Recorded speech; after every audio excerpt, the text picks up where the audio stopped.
Good morning, ladies and gentlemen. My name is Venice Sim, and I'm from EFATA Christian School.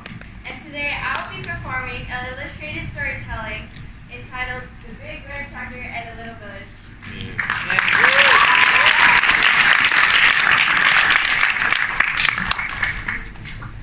Once upon a time, in a happy little village, Big Red Tractor lived in a cozy little shed.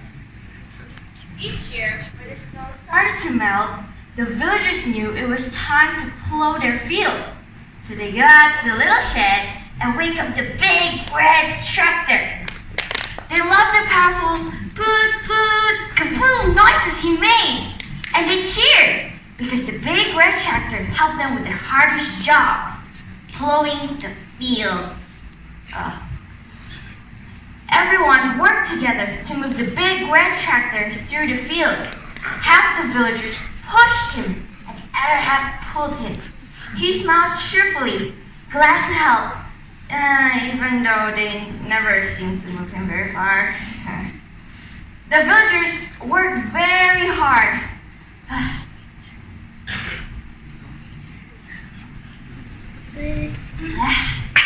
And they always finished plowing the field just in time to plant delicious vegetables and sweet fruit before the rain came. The rain fell from the sky and watered the fields. The sun came out and made the seeds grow. Finally, the villagers gathered all the food in large baskets. Everyone celebrated. Everyone shared. There was just enough food to feed the whole village. Then,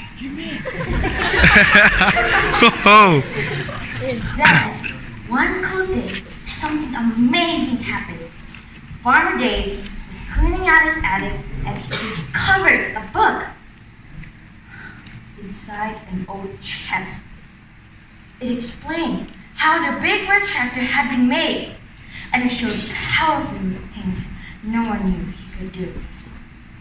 Farmer Dave stayed up all night reading the book.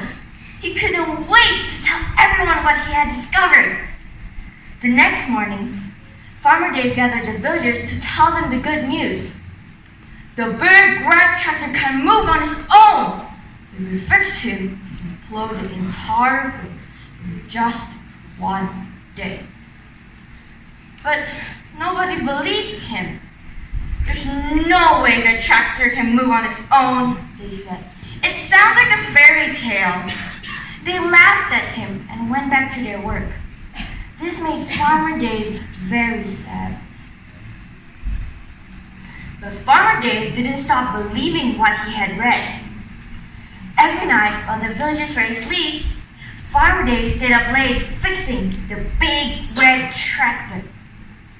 Finally, after many nights, Farmer Dave was done. He jumped onto the Big Red Tractor and turned him on. Boot, boot, kaboom! The Big Red Tractor is working! He jumped in the driver's seat and had so much fun that he plowed the whole field that very night. The next morning, the villagers woke up to a huge surprise. Their work was done for them. They would not have to spend many weeks pushing and pulling the Big Red Tractor through the fields of dirt. It's a miracle! Who did this for us? Look, over there! It was Farmer Dave sleeping on the Big Red Tractor. The people shouted happily.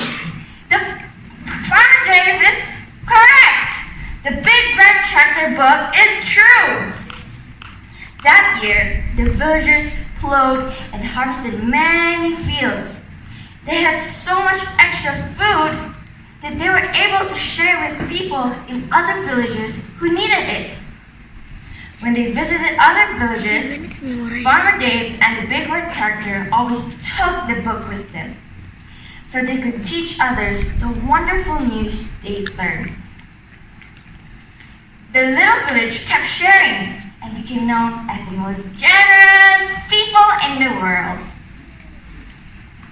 Did you know that you are like the Big Red Tractor? God made you, and He knows just how you work best.